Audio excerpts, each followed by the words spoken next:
Dans le cadre de l'UE 2.11 S1, pharmacologie et thérapeutique, nous allons voir aujourd'hui l'observance thérapeutique. Hippocrate, père de la médecine mais aussi philosophe, disait: les malades mentent souvent lorsqu'ils disent prendre leur traitement. Définition de l'observance thérapeutique. C'est une mesure avec laquelle les patients suivent les instructions médicales. C'est l'adéquation entre prescription médicale et utilisation. Elle est appliquée aux maladies chroniques et l'OMS propose la définition suivante. La mesure avec laquelle les comportements d'une personne devant prendre un médicament, suivre un régime alimentaire et ou changer de mode de vie correspondent aux recommandations convenues avec un professionnel de santé. L'observance thérapeutique est le respect par le patient de la prescription médicale, de la posologie, de mode d'administration, du nombre de prises et la durée du traitement. Le patient doit ainsi s'impliquer dans les conduites demandées par un professionnel de santé. Selon l'OMS, en 2006, il y a seulement 50% des patients malades chroniques qui seraient observants. Nous allons voir maintenant l'adhésion au traitement. Donc il y a certains auteurs qui préfèrent la terminologie d'adhésion, qui correspond finalement à l'acceptation exprimée du patient. Il y a vraiment une implication réelle du patient par rapport à la stratégie de la prise en charge. L'adhésion, c'est un terme général qui va englober trois choses. L'adhésion primaire, on part plutôt sur un diagnostic et un traitement récent. L'observance, qui est mesurable avec respect quotidien de la prescription médicale. Et puis la persistance, c'est-à-dire le respect de la durée du traitement. En fait, ce qu'il faut retenir, c'est que parler d'adhésion, c'est vraiment prendre conscience que l'observance n'est pas un comportement stable dans le temps, qu'il est soumis à des facteurs psychologiques et environnementaux qui sont changeants. À gauche, vous avez un petit descriptif avec les facteurs environnementaux et personnels qui vont influencer cette adhésion. L'adhésion primaire, donc c'est vraiment un concept qui est utilisé pour les patients qui sont nouvellement diagnostiqués, chez lesquels un traitement est initié, est nouveau. Ça va concerner le respect de la prescription initiale et ça peut être évalué en première intention, par exemple par un contrôle de l'achat du médicament qui est inscrit sur l'ordonnance chez le pharmacien. L'observance. Donc c'est la manière dont un patient respecte la posologie de son traitement au jour le jour.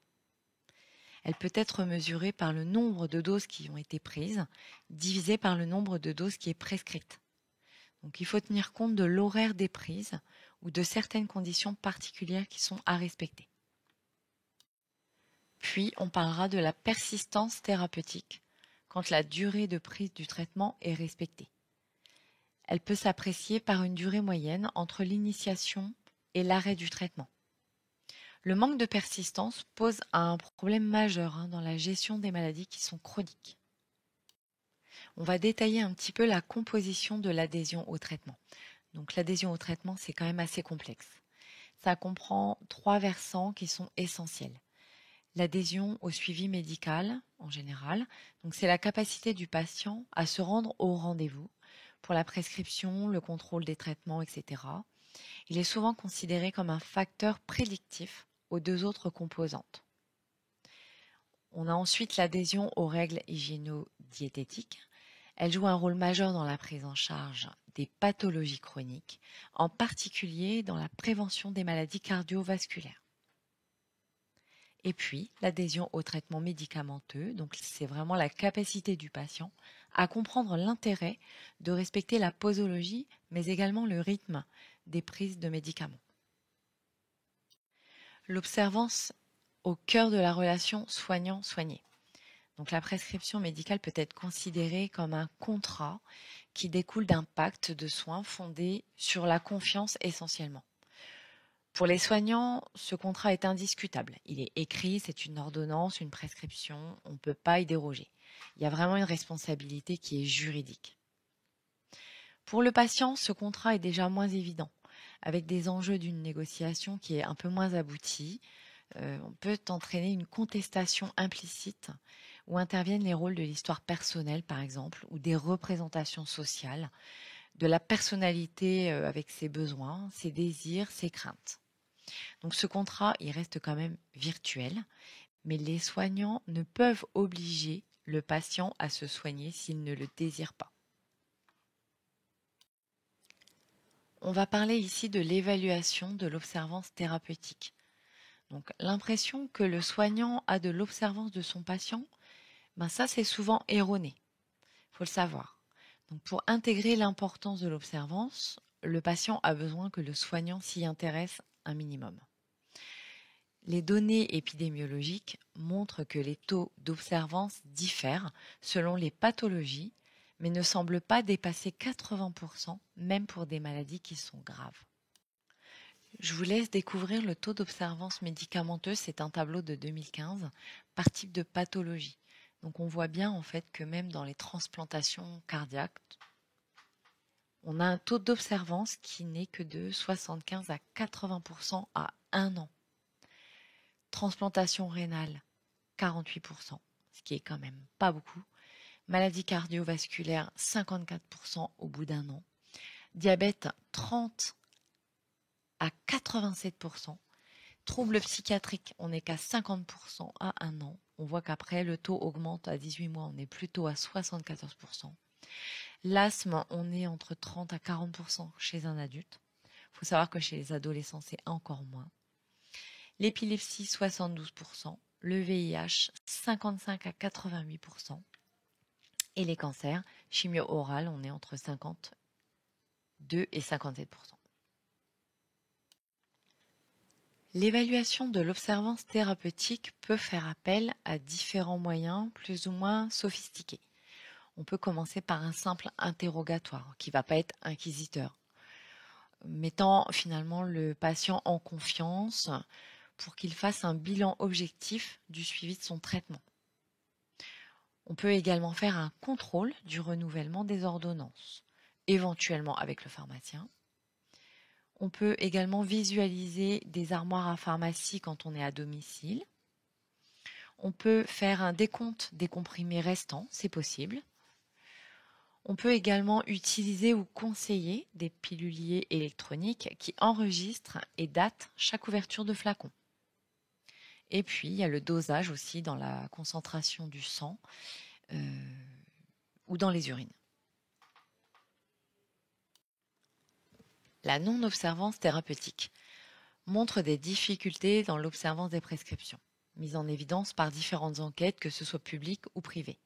Ces enquêtes montrent en fait la place importante des automédications, proche de 60% des cas, ce qui n'est pas négligeable, mais également la modification fréquente des prescriptions médicales. Le nombre de patients non observants ou peu observants serait compris en moyenne entre 30 et 60%. Ce problème se pose différemment en ambulatoire et en milieu hospitalier, mais il faut savoir que même contrôlée, l'observance est loin d'être parfaite. Nous allons détailler ici les causes de la non-observance thérapeutique. Donc, elles sont multiples. Les principaux facteurs susceptibles d'influencer l'observance thérapeutique sont liés donc, au patient, c'est-à-dire l'âge, l'autonomie, les contraintes socio-professionnelles, les connaissances et les croyances, y compris pour l'entourage, le nomadisme médical, c'est-à-dire que le patient va consulter plusieurs médecins, le niveau d'anxiété, le statut émotionnel, quelqu'un qui est en dépression par exemple, les changements de rythme de vie par rapport travail-vacances. On peut noter plusieurs omissions pendant les vacances. Mais également la maladie, c'est-à-dire l'intensité des symptômes, la gravité, le pronostic qui pourrait décourager un patient, la durée, c'est-à-dire maladie chronique ou non, et la nature, si c'est une maladie psychiatrique ou plutôt fonctionnelle. Les autres causes de la non-observance thérapeutique, il y a également le traitement, c'est-à-dire l'efficacité de celui-ci, la tolérance, les manifestations par rapport aux effets indésirables, la forme, la taille du comprimé par exemple, le nombre de prises journalières, la durée du traitement, les comédications, la multitude des noms commerciaux pour une même molécule et désignés par le patient par des critères de couleur, de forme, mais également le coût. On poursuit les causes de non-observance thérapeutique, donc par rapport aux soignants. La relation de confiance est très importante entre soignant-soigné, la motivation, la force de conviction du patient. La communication également a un intérêt pour l'observance. Ensuite, le système de soins, donc l'information donnée au patient chronophage, l'isolement relatif du médecin parfois, la coordination entre les soignants qui n'est pas toujours évidente, les dossiers médicaux électroniques et le financement en fonction des performances. Les conséquences d'une non-observation thérapeutique. Plusieurs possibilités. Possibilité d'effets néfastes pour le patient, avec diminution de l'efficacité du traitement, apparition des risques de complications. Par exemple, l'arrêt d'un traitement anti-agrégant plaquettaire peut entraîner des accidents coronariens aigus ou rechutes un peu plus graves. Possibilité d'effets néfastes pour la société. Donc, dans de nombreuses maladies infectieuses, il y a augmentation du risque contagieux pour l'entourage du patient. Et puis, il y a une exposition de la collectivité à l'augmentation de la résistance aux antibiotiques qui, avec une couverture vaccinale insuffisante, augmente la prévalence plus importante de certains agents infectieux. Autre conséquence d'une non-observation thérapeutique, l'augmentation de la mortalité. Comparée à une mauvaise adhésion, une bonne adhésion est associée à une mortalité qui est réduite pratiquement de moitié. L'augmentation des coûts de soins de santé, donc il y a l'hospitalisation, les rechutes, les réhospitalisations et les médicaments achetés qui ne sont pas utilisés ou utilisés de façon non optimale. Nous allons aborder ici la notion de responsabilité face à l'observance thérapeutique. Donc il faut savoir que c'est le patient lui-même, que ce soit au domicile ou à l'hôpital, qui participe et qui est responsable de l'observance de son traitement. La loi du 4 mars 2002 dit bien que toute personne prend avec le professionnel de santé et compte tenu des informations et des préconisations qu'il lui fournit, les décisions concernant sa santé. Petite restriction pour les mineurs et les incapables majeurs. Et puis, il y a les aidants, donc la famille, les bénévoles, les aides à domicile, les voisins, les amis, etc. En termes de responsabilité face à l'observance thérapeutique, nous avons également le médecin qui joue un rôle, qu'il soit hospitalier ou de ville. Il va établir la prescription, il va interroger le patient sur les autres traitements en cours. Il y a également les infirmiers en collaboration avec les AS et ou les AP, donc en respectant l'ordonnance, la prescription médicale, le protocole, en s'informant sur le contexte de vie, ses maladies, les croyances, en obtenant l'adhésion du patient au traitement. Et on va aussi contribuer du coup à l'éducation thérapeutique. Donc les infirmiers doivent également donner des conseils pratiques, évaluer le degré d'autonomie du patient par rapport à son traitement, en observant la prise des traitements lors des repas par exemple, en effectuant également la traçabilité de la prise des traitements, en observant des effets thérapeutiques attendus, et ils sont également le relais des médecins. Toujours en termes de responsabilité, face à l'observance thérapeutique, nous trouvons également le pharmacien qui va contrôler la prescription médicale, qui va conseiller le patient sur le bon usage des médicaments, qui va faire des rappels sur la posologie, le mode de la prise, le rythme, la durée, les règles diététiques à respecter, etc. Il va interroger le patient sur éventuellement les autres traitements pris et il va éduquer le patient sur son traitement. Il faut savoir qu'il y a des solutions pour favoriser l'observance thérapeutique. Les solutions doivent être recherchées en fonction des causes de la non-observance. Donc ça peut être par rapport au traitement par exemple. Donc il faudrait optimiser et simplifier le traitement dans la mesure du possible. Privilégier les médicaments les plus efficaces. Supprimer les médicaments qui sont inutiles ou inefficaces. Choisir la forme galénique la mieux adaptée pour le patient. Privilégier si possible les médicaments en monoprise. Et essayer de limiter les manifestations indésirables. Autre solution pour favoriser l'observance thérapeutique par rapport au médecin. On va privilégier l'acte d'information et l'acte d'éducation. On va montrer son intérêt par rapport à cette observance, c'est-à-dire qu'on va interroger régulièrement le patient sur son observance. Et puis le médecin doit aussi montrer l'impact du traitement de façon à renforcer cette motivation. Par contre, il faudra éviter les consultations un petit peu trop brèves. D'autres solutions pour favoriser l'observance thérapeutique par rapport aux patients notamment. Donc le traitement sera mieux suivi s'il découle d'une décision qui est libre et réfléchie du patient, d'autant plus que la pathologie est chronique. La collaboration de l'entourage, la famille, les aidants, notamment chez les sujets jeunes ou alors très âgés. Les moyens également de mise en œuvre facilitant un suivi thérapeutique, c'est-à-dire des fiches écrites, des fiches horaires journalières et détaillées, semainiers, piluliers, etc. Responsabiliser le patient vis-à-vis de lui-même, mais aussi de la société par rapport au coût, ça peut avoir une influence.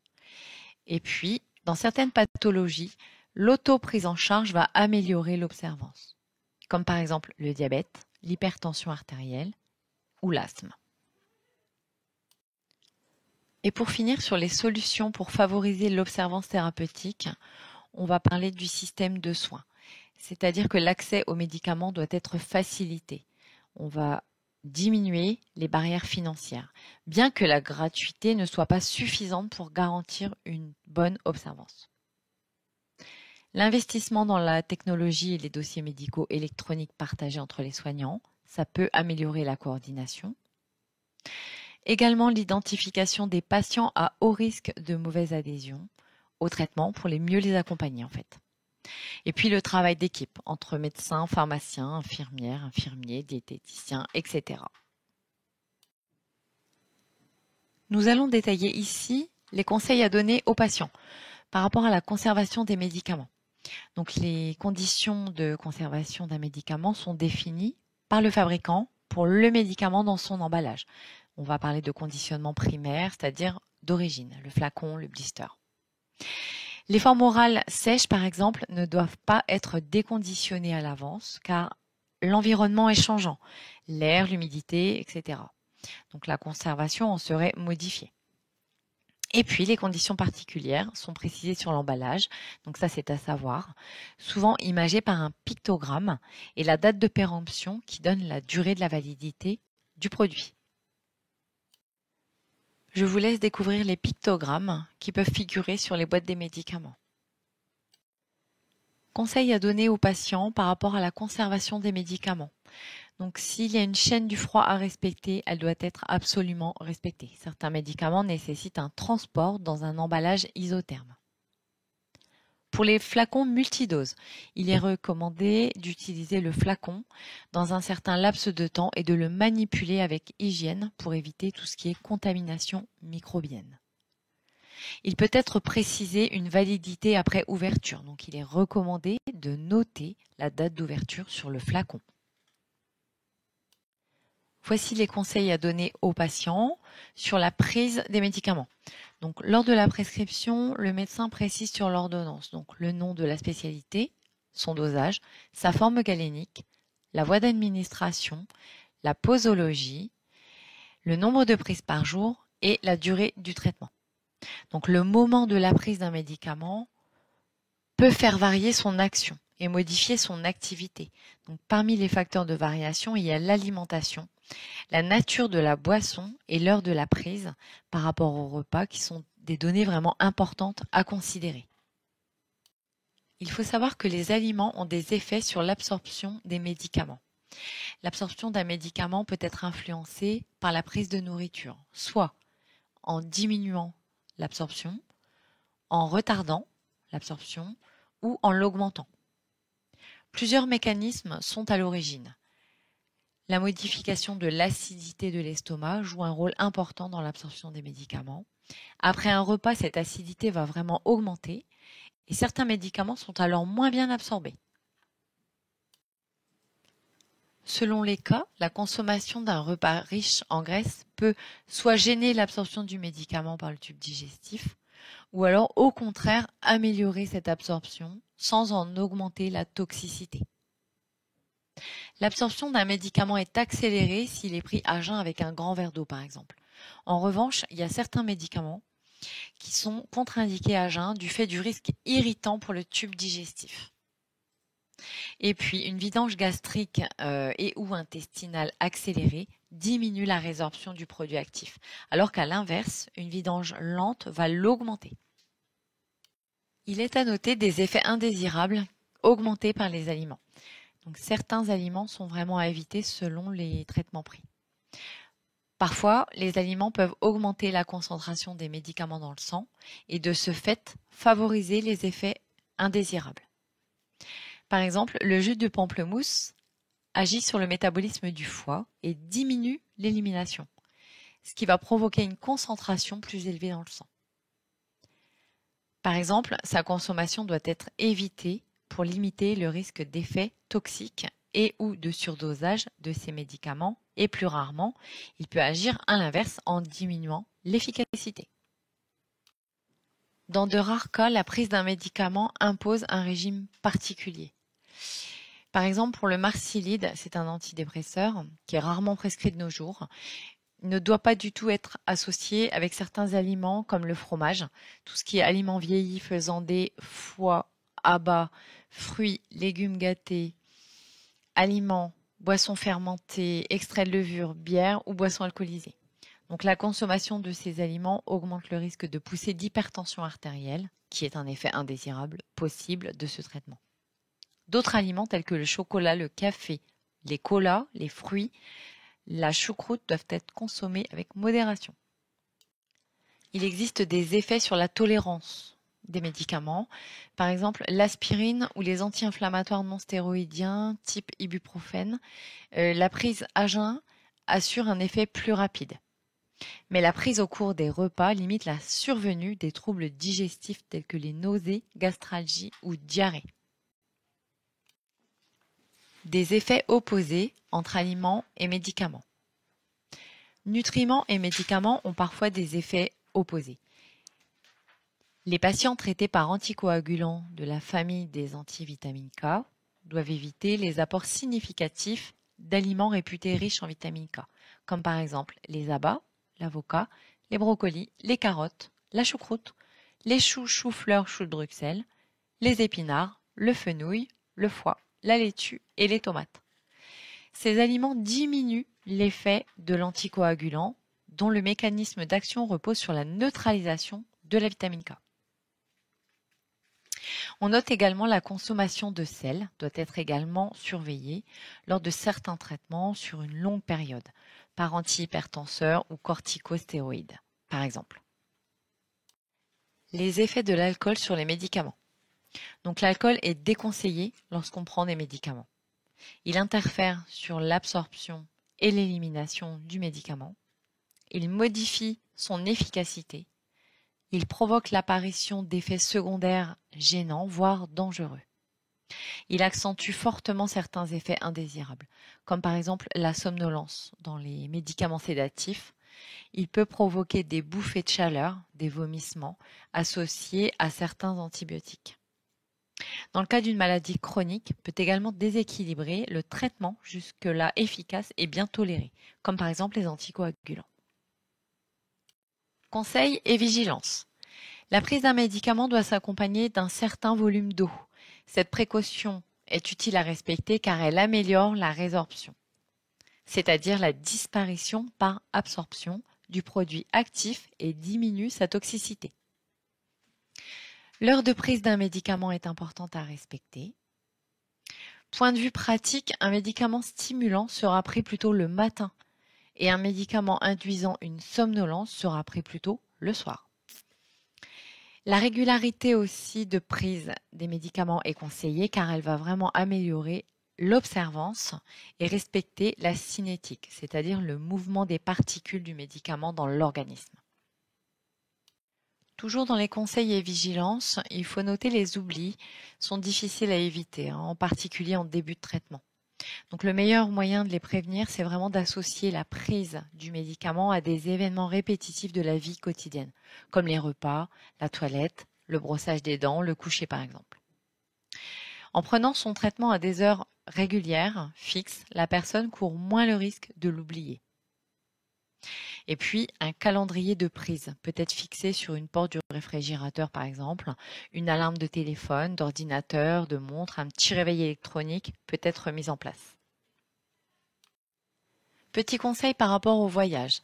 À bord d'un avion, les médicaments doivent être rangés dans le bagage de cabine, ce qui permet de poursuivre les traitements en cas de perte d'un bagage en soute. Et il faut aussi avoir la quantité suffisante pour la durée du voyage, voire un peu plus, prévoir. Pour éviter les ennuis à la douane locale, il est préférable d'emporter une ordonnance de son médecin traitant justifiant les médicaments que l'on transporte, si possible en anglais et si possible dans la langue du pays visité. Mieux vaut emporter des emballages des médicaments qui sont dépliés, aplatis, peu importe, car ils mentionnent vraiment la dénomination commune internationale, DCI, de la substance et peuvent permettre à un médecin ou à un pharmacien local d'identifier les médicaments pris, le nom de la marque variant d'un pays à l'autre parfois. Et nous aborderons enfin l'alliance thérapeutique. Donc c'est vraiment une information donnée au malade et à sa famille qui doit permettre une véritable négociation dans le but d'adapter le traitement à un style de vie qui est personnel au patient. Par exemple, l'horaire de la prise est négocié avec le patient en fonction de ses habitudes de vie, ses horaires de repas, ses rituels quotidiens, coucher, douche, etc. Le délai d'action, les risques et attitudes à avoir face aux effets indésirables doivent être expliqués lors d'une consultation. L'alliance thérapeutique va être axée sur une décision médicale qui doit être partagée. Elle doit permettre de négocier les options thérapeutiques et les modifier jusqu'à obtenir un projet thérapeutique cohérent aux yeux du médecin et acceptable du point de vue du patient. L'observance sera d'autant meilleure que les professionnels auront écouté le patient, très important, dans une attitude qui reste sincère et qui lui auront fourni une information qui répond à ses attentes à propos de sa maladie.